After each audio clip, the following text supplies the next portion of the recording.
आज इनके 7 मुख्यमंत्री इन्होंने ला रखे हैं दिल्ली में।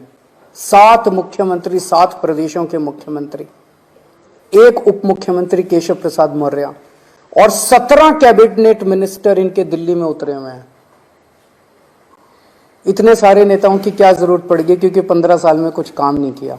अगर कुछ काम कर देते तो इतने नेताओं की जरूरत नहीं पड़ती, इतने नेताओं को उतारने की जरूरत नहीं पड़ती।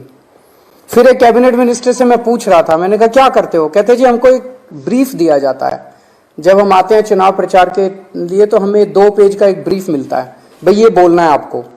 तो बोला जो उसमें ब्रीफ था उसमें इन्होंने कोई काम ही नहीं लिख रखे थे, भाई 15 साल में क्या काम किए।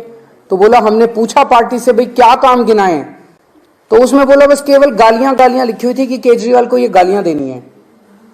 तो केवल केजरीवाल को गालियां देने से आप चुनाव जीतना चाहते हो जनता के बीच में? मेरे को गाली देके कहते हैं केजरीवाल के पैर तोड़ देंगे, केजरीवाल की आंख फोड़ देंगे। मैं कहता हूं मैं दिल्ली को साफ सुथरा करूंगा, कहते हैं केजरीवाल की टांगे तोड़ देंगे।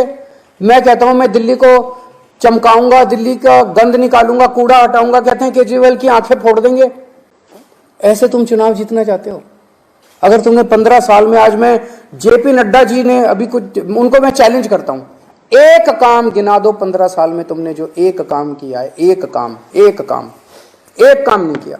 इनका केवल एक ही 1 पॉइंट एजेंडा है, केजरीवाल को गाली दो। इनका केवल 1 पॉइंट एजेंडा, एलजी साहब से सारी दिल्ली के काम रोको।